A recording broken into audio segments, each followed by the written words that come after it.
आपके बहुत सारे ऑप्शंस ओपन हो जाते हैं गेट के थ्रू, वेरियस सेवरल ऑप्शंस। किसमें? गेट और इंजीनियरिंग सर्विसेज में। इंजीनियरिंग सर्विसेज का सिलेबस 25-30% अनकॉमन सिलेबस है जो आपको एक्स्ट्रा। बस डिफरेंस क्या होता है, गेट में क्वेश्चन के पूछे जाने का लेवल, पूछे जाने का तरीका थोड़ा डिफरेंट होता है। ये सिलेबस कवर हो जाएगा तो आपने ऑलमोस्ट आधी जंग जीत ली है। तो आपको अपनी रिस्पेक्टिव ब्रांच के, है ना, जनरल इंजीनियरिंग के सिलेबस को पहले कवर करना चाहिए, क्योंकि उसके टारगेट कर पाओगे, इजीली कवर कर पाओगे। हेलो बच्चों, वेलकम टू गेट वाला। तो इस वीडियो में हम एक बहुत ही इंपॉर्टेंट टॉपिक पे बात करने वाले हैं, जो कि है इंजीनियरिंग सर्विसेज एग्जामिनेशन से रिलेटेड। अगर आप अभी कॉलेज गोइंग स्टूडेंट हो, आप सेकेंड ईयर में हो, थर्ड ईयर में हो, फाइनल ईयर में हो, ये वीडियो आपके लिए बहुत इंपॉर्टेंट होने वाला है।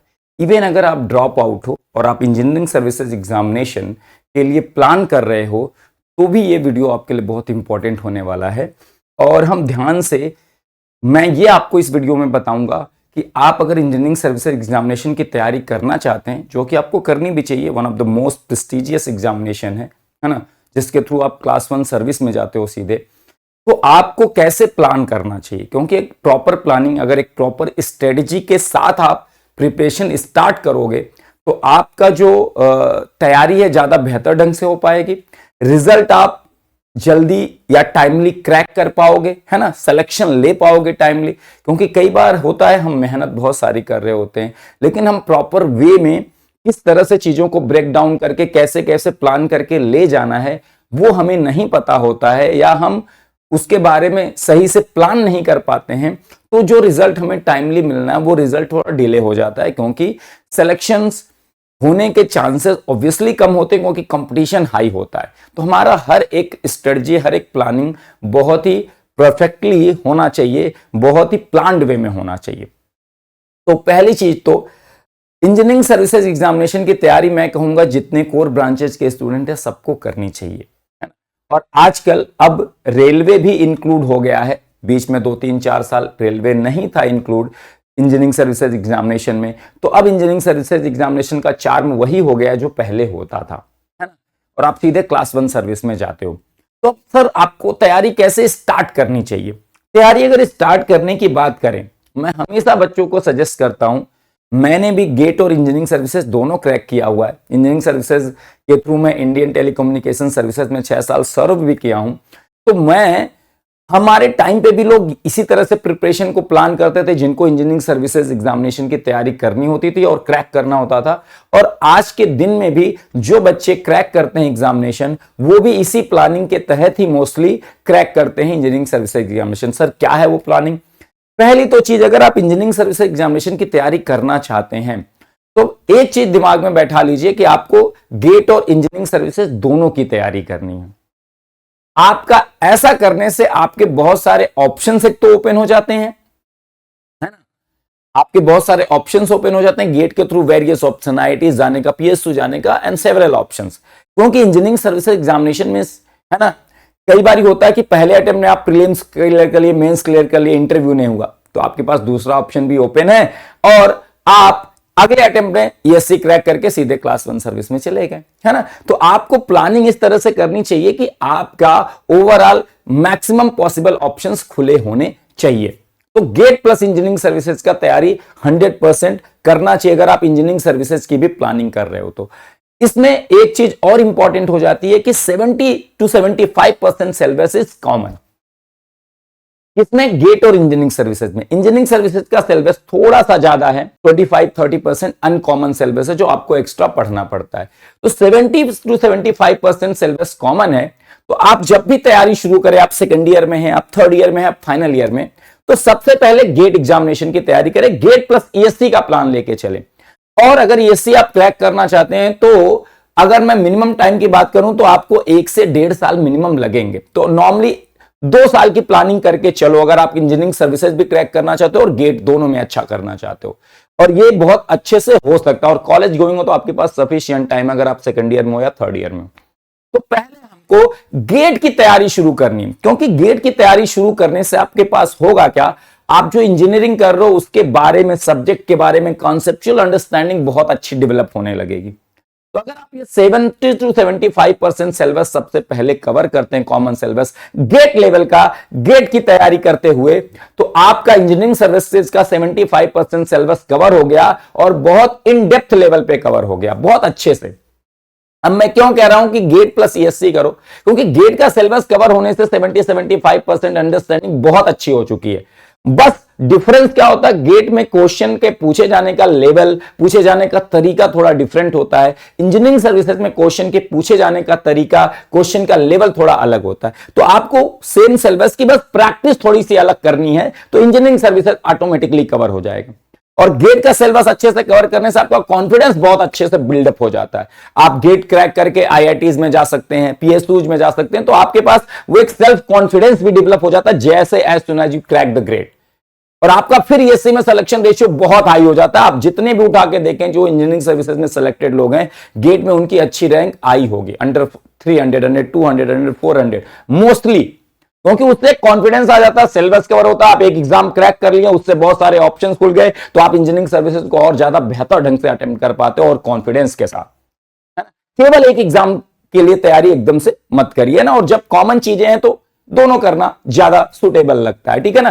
तो ये आपको पहले करना है, पहले इसी पे फोकस करना है, लग के करना है। 2 साल की प्लानिंग बनाओ, अगर कॉलेज गोइंग हो बहुत बढ़िया से तुम कर सकते हो, ठीक है ना, है ना। अब इसमें क्या है, बेसिक सब्जेक्ट से आपने स्टार्ट किया है ना, आप जिस भी रिस्पेक्टिव ब्रांच से हो उसके बेसिक सब्जेक्ट सीखना शुरू किया, गेट लेवल के क्वेश्चन करना शुरू किया, गेट के क्वेश्चन प्रैक्टिस करना शुरू किया, तो ये सिलेबस आपको पहले कवर करना है। ये सिलेबस कवर हो जाएगा तो आपने ऑलमोस्ट आधी जंग जीत ली है। अब आपको बाकी चीजें प्लान करना है, तो पहला स्टेप में ये चीजें करनी, गेट का सिलेबस कवर करना है, और उसको स्टेप बाय स्टेप जब भी आप किसी बैच के पार्ट होंगे या सेल्फ स्टडी कर रहे होंगे तो यूट्यूब से आपको गाइडेंस मिल जाएगा, तो आपको वहां प्रॉपरली स्टेप बाय स्टेप सारी चीजें कवर कराई जाएंगी, है ना। सारा आपका सिलेबस बढ़िया से कवर होगा, आपको साथ में प्रैक्टिस करनी है, साथ में चीजें करनी है, तो ये आपका गेट का चीज भाई साहब कवर हो गया, ठीक है ना। अब अनकॉमन सिलेबस का सर क्या करेंगे, अनकॉमन सिलेबस पे भी मैं आऊंगा कि कब स्टार्ट करना है, कैसे फोकस करना है, कैसे कवर करना है ना, ठीक है। ये आपका हो गया। अनकॉमन सिलेबस में हमेशा मैंने एग्जाम क्रैक किया है, बहुत सारे गेट वाला पे टीचर्स ने जिन्होंने इंजीनियरिंग सर्विसेज क्रैक किया है ना, ऑलरेडी सर्व कर चुके हैं ना, और बहुत सारे जो आपके सीनियर्स होंगे, बहुत सारे जो हमारे सीनियर्स होंगे जिन्होंने एससी क्रैक किया, अनकॉमन सिलेबस में उन्होंने हमें ये गाइड किया था जब हम तैयारी करते थे कि आपको टारगेटेड वे में चीजें कवर करनी, क्योंकि सिलेबस बहुत ज्यादा वास्ट हो जाता है इंजीनियरिंग सर्विसेज का, तो मुझे सब कुछ यहां से नहीं पढ़ना है। मुझे मान लो 5 सब्जेक्ट अनकॉमन है जो आपको यहां अनकॉमन सिलेबस में कवर करना, रिस्पेक्टिव ब्रांच में अलग अलग होगा, है ना, कहीं पे 4 सब्जेक्ट अनकॉमन होगा, कहीं पे 3 होगा, कहीं पे 5 होगा, डिपेंडिंग आप किस ब्रांच से हो। तो वहां पे आप इंजीनियरिंग सर्विसेज के प्रीवियस ईयर उठाइए। क्या करना है, सिंपली प्रीवियस ईयर उठाना है, प्रीवियस ईयर को देखना है ध्यान से कि कहां से क्वेश्चन रिपीट हो रहे हैं, यहां पैटर्न बहुत रिपीट होता है, तो यहां अनकॉमन सिलेबस में आपको 100% कवर करने के पीछे नहीं भागना है ना, है ना।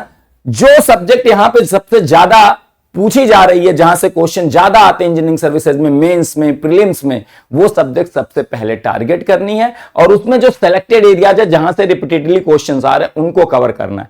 ऐसे अनकॉमन सिलेबस के हर सब्जेक्ट को कवर करना है, 100% कवर नहीं करना है। और एक डिफरेंस है गेट और इंजीनियरिंग सर्विसेज के एग्जामिनेशन की तैयारी में, क्या है कि भाई साहब इंजीनियरिंग सर्विसेज में आपको केवल पीवाईक्यू की प्रैक्टिस करनी है। आपके टाइम है तो आप दोबारा प्रैक्टिस करो, टाइम है दोबारा प्रैक्टिस करो, ओनली पीवाईक्यूज, कोई कुछ भी अलग से क्वेश्चन करने की जरूरत ही नहीं है, उन्हीं को जितनी बार प्रैक्टिस कर लो उतना अच्छा। जबकि गेट में आपको पीवाईक्यूज तो हेल्प करेंगे कि अंडरस्टैंडिंग समझने में, कॉन्सेप्ट डेवलप करने में बहुत अच्छे अच्छे क्वेश्चन पूछे जा चुके हैं, उसके अलावा आपको टेस्ट सीरीज के अच्छे क्वेश्चंस प्रैक्टिस करने पड़ेंगे, उसके अलावा क्लासरूम में जो क्वेश्चंस कराए जाएंगे या किसी स्टैंडर्ड बुक्स के क्वेश्चन थोड़े प्रैक्टिस करने पड़ेंगे गेट के लिए। तो गेट की तैयारी में आप एकदम इंजीनियरिंग पूरा सीख जाओगे, फिर आप एक तरह से तैयार हो गए हो किसी और एग्जाम को क्रैक करने के लिए, बस उस एग्जाम के हिसाब से आपको मॉड्यूलेट करना, इसीलिए गेट इज इंपॉर्टेंट, ठीक है। अब अनकॉमन सिलेबस को कैसे कवर करना मैंने ये बता दिया, है ना, कि सिलेक्टेड एरियाज कवर करने, ठीक है ना। अब अगर आप देखोगे, है ना, general studies and engineering aptitude paper एक जो आता है ना, फिर उसके बाद टेक्निकल पेपर 1, टेक्निकल पेपर 2 होता है, ये पेपर सबके लिए कॉमन। इसमें जनरल इंजीनियरिंग पूछी जाती है ना, उसमें आप फर्स्ट ईयर में जो इंजीनियरिंग में रहते हो ना, तो आपको इंजीनियरिंग ड्राइंग भी पढ़ना पड़ता है, मटेरियल साइंस भी थोड़ा पढ़ना पड़ता है ना, अलग अलग है ना, बहुत सारे। तो वो जनरल इंजीनियरिंग पूछी जाती है यहां पे, और जनरल स्टडीज। अब यहां पे जनरल इंजीनियरिंग के वो सब्जेक्ट आपको पहले टारगेट करने चाहिए जो आपकी ब्रांच से रिलेटेड हैं, क्योंकि वो आप जल्दी कवर कर लोगे, है ना। कुछ सिविल ब्रांच वाले होंगे सब्जेक्ट, कुछ होंगे इलेक्ट्रॉनिक्स एंड कम्युनिकेशन ब्रांच वाले सब्जेक्ट होंगे, है ना। तो आपको अपनी रिस्पेक्टिव ब्रांच के, है ना, जनरल इंजीनियरिंग के सिलेबस को पहले कवर करना चाहिए, क्योंकि उसके क्वेश्चन आप इजीली टारगेट कर पाओगे, इजीली कवर कर पाओगे, ठीक है ना। तो और जनरल स्टडीज के लिए मैं बता दूं भाई साहब, देखो आपके ऊपर डिपेंड करता है। कुछ लोगों की जनरल स्टडीज बाय डिफॉल्ट अच्छी होती है, वो मतलब इजीली चीजें ग्रैप्स कर लेते हैं, पहले से उनको हिस्ट्री ज्योग्राफी पढ़ी हुई है कॉलेज टाइम में या स्कूल टाइम में, उनको अच्छी है, वो जल्दी चीजें कवर कर लेते हैं। मेरे साथ भी कुछ लोग थे, लेकिन ये कम लोग होते हैं। इंजीनियरिंग बच्चा इन जनरल स्टडीज में बहुत अच्छा नहीं होता है। तो आप एक काम कर सकते हो, अगर आपका बहुत ज्यादा अच्छा सा फोकस है कि जनरल स्टडीज को भैया अच्छा करना इस पेपर को, तो थोड़ा थोड़ा आधे एक घंटे टाइम निकाल के थोड़ा थोड़ा सिलेबस कवर करते रहो, स्टडी स्टेट में, है ना, स्टेबल स्टेट में, आराम आराम से, है ना। अचानक से नहीं कि लास्ट टाइम में 10-15 दिन में हम रट्टा मार लेंगे, उससे होता कुछ नहीं है। ज्यादातर क्वेश्चन आप अटेम्प्ट नहीं कर पाते हो या छोटी मोटी गलतियां कर देते हो, ठीक है ना। तो इसलिए थोड़ा थोड़ा पढ़ते रहो, जिसको बहुत ज्यादा डर लग रहा है। लेकिन इसमें जो जनरल इंजीनियरिंग है वो टेक्निकल पार्ट है थोड़ा सा, तो उसको कवर करना ज्यादा इजी है। तो उसको बेटा अपने ब्रांच वाले को तो आप अच्छे से थोड़ा कर लो, ताकि आपको वहां से स्कोरिंग एरिया अच्छा मिल जाए, है ना। 200 मार्क्स का ये पेपर होता है ना। तो 100 एंड 120 अगर आप लेते गए तो आपके बहुत अच्छे मार्क्स है। तो उसी हिसाब से पढ़ाई भी करनी है ना। यहां पे 200 में 200 कोई नहीं ला पाता, है ना। तो वो ध्यान में रखते हुए इसकी पढ़ाई करनी है। फिर आता है टेक्निकल पेपर 1, फिर टेक्निकल पेपर 2, है ना, जो आपके अनकॉमन सिलेबस और कॉमन सिलेबस से मिलकर बना है। उसको सब्जेक्ट को 2 भागों में बस डिवाइड किया दिया गया, टोटल नंबर ऑफ सब्जेक्ट्स को, है ना। आप अलग अलग ब्रांचेज में होंगे, अलग अलग डिवीजन होगा, ठीक है ना। तो पेपर 1 पेपर 2 की तैयारी के लिए इंजीनियरिंग सर्विसेज में केवल और केवल किस पे फोकस करना है, जो प्रीवियस ईयर क्वेश्चंस हैं इंजीनियरिंग सर्विसेज के, उसी को प्रैक्टिस करना है जितनी बार कर सकते हो।